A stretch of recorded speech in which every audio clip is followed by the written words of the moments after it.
Et salut tout le monde. Et oui, c'est une troisième victoire, troisième perfect run sur ces singletons depuis l'officialisation du format. Voilà, tout simplement. Donc depuis qu'on peut jouer 59 cartes, sans limite de rares, et avec un nombre d'uniques dépendant d'une tier liste de héros. Donc évidemment, Sigismar n'en a que 3.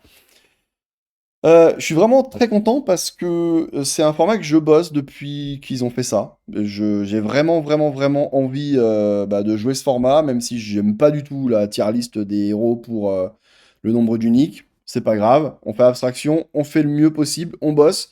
Et je vais vous montrer un petit peu comment j'ai bossé ça depuis 3 semaines, les résultats qu'on a eus et surtout 2 moments vraiment incroyables d'hier. C'était un super tournoi, j'ai ultra kiffé, il y a eu des games de folie. On regarde ça, d'accord? Bon, déjà, on parle de quoi? On parle de ces tournois-là.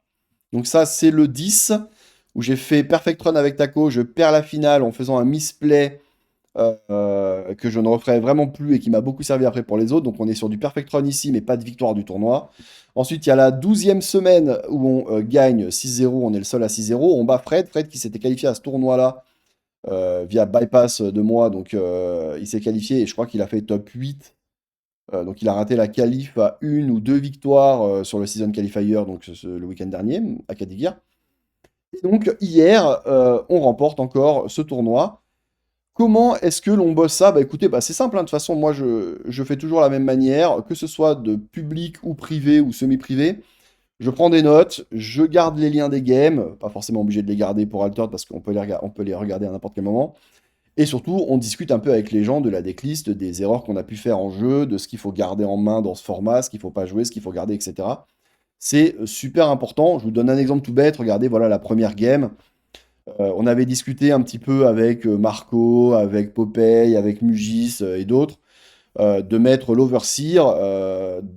Dernière discussion que j'ai, c'est genre il y a 2 jours avec Marco qui me dit bah vraiment l'Overseer ça a l'air mieux que quelques cartes communes qu'il y a dans le jeu. Bon, je teste. Alors, il était chaud aussi de retirer les legates qui semblaient pas folles, mais le problème c'est que du coup, bah là, j'avais legate rares dans le jeu et Overseer et je les ai eu en main de départ. Donc du coup, l'Overseer est plus fort que, enfin, est très fort avec la legate, encore plus fort. Et je suis pas fan de retirer les legate rares. Et là, même la commune, c'est discutable parce que là, bon, là, je joue les deux. Parce qu'en fait, là, à l'état actuel, enfin, dans l'état actuel, le singleton avec la tier list, c'est quelque chose qui peut vraiment se jouer sur une sortie unique d'un mec, quoi. S'il a deux uniques en main et que vous en avez pas, vous avez quasiment aucune chance. Là où, si vous avez les gates, vous allez pouvoir lui saboter 2 fois ses uniques et donc peut-être un petit peu rééquilibrer le truc. Bon, moi je pense que je garderai les gates rares quoi qu'il arrive, mais on peut discuter bien sûr. Et on avait discuté sur le fait que le Kakoba rare peut paraître bien, même dans Sigismar, mais en fait il est vraiment très mauvais dans ce format. Voilà, donc on prend des notes, on discute. Et voilà, donc là je fais game par game. Je tombe contre un très très très très bon Mirror Sigismar contre un hat à 550 plus d'élo. Grosse game, je prends les notes. Game 3, on va aller regarder cette game parce qu'il s'est passé un truc de fou. Deux trucs de fou. Déjà, on fait un Emdal incroyable. Alors, chose importante, je sais qu'en main, il a une Priya unique, 4 mana, 3 qui fait des aérolithes et qui détruit un truc à 3 quand elle part, enfin, à la fin du tour, quand il passe en premier. Il y a une condition, mais elle est pas dure. Parce qu'il a montré avec Léviathan Spooter, d'accord? Donc là, il n'y a pas trop de surprise. Donc, l'objectif, ça va être de faire un Emdal incroyable. Et donc, on va réussir à le piéger de manière incroyable. Je vous rappelle que là, on est mené une XP à 0. Donc là, c'est danger de mort, là. Attention, hein. On est vraiment en train de perdre la game. Jusqu'à ce que on fasse un truc incroyable. C'est-à-dire que, regardez, lui, mettez-vous à sa place à quel point il doit se sentir bien. Sa Priya, s'il avance, il fait 2 aérolithes. Et quand il passe first, s'il contrôle un perso dans chacune des expéditions, il envoie en réserve une créature de no statistic over 3. Donc lui, il se dit, bah moi je vais jouer un truc, il va passer, il va le faire. Mais non, parce qu'on va lui faire Emdal qui va doublement clutch le truc. Imaginez le Emdal comme il est fort là. Le Emdal à droite, il bouge la Sua en face du Emdal, donc là ça bloque, ça passe. Le jeton passe, et du coup, comme il va passer en premier, mais qu'il n'a pas un perso dans chaque XP, il va même pas faire son pouvoir. C'est juste, je sais pas s'il y a eu un Emdal aussi efficient ever à Altered. Mais regardez, là c'est le clutch absolu. On était mené d'une XP, on va lui mettre 2-0, il doit être dégoûté là. Vraiment, premier truc, il doit vraiment être dégoûté là. C'est vraiment dur pour lui.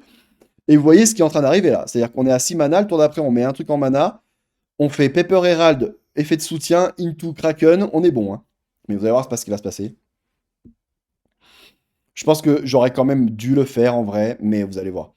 J'ai pris une décision un petit peu différente parce que là, on pioche ce que je pensais pouvoir m'assurer un 0, enfin un 1, en me disant, là concrètement, on a deux choix. Soit on part sur on joue ça, on joue ça, on joue ça. Dernier tour, on fait Sandman et on devrait pouvoir faire un 0. Même si il est en forêt, il a des biomes forêt des deux côtés, c'est un peu chiant. Ou alors, on se dit, bah, on met un truc en mana, et quand ça arrive à nous, on fait effet de soutien du Herald, et on pose le Kraken, et YOLO, on fait un quasiment sûr avec le Kraken. Le problème de la deuxième solution, et c'est ce qui fait que je ne l'ai pas choisi, c'est que c'est lui qui est premier joueur.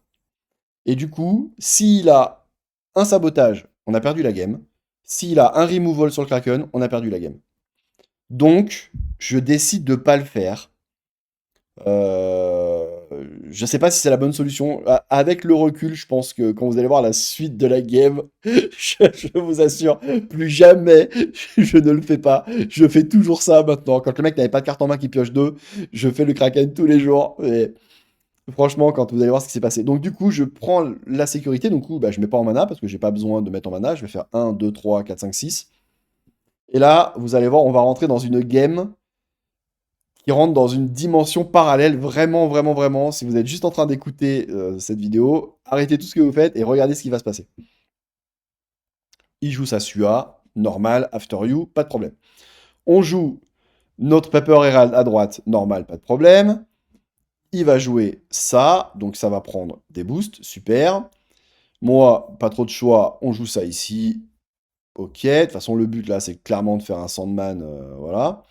Et là, bah, j'oublie que ça va proc à la fin du tour. Voilà, je pourrais vous le dire, je me suis trompé et tout, machin, j'ai fait un misclick. Non, non. J'oublie que la Priya, alors que juste avant, je viens de faire un play incroyable avec Emdal et tout, volontairement et tout. Là, j'oublie que la Priya va reproc en fait. Je sais pas, je me dis, je sais pas, mon cerveau a bugué, genre il ajoute de la réserve, elle va pas proc, bah pas du tout en fait, il va quand même proc. Donc bah je fais Sandman ici, et la logique veut que bah on va endormir le plus petit quoi pour le tour d'après. Non, pas du tout. Moi, je me dis, bah vas-y, je vais endormir lui pour passer et c'est bon, quoi.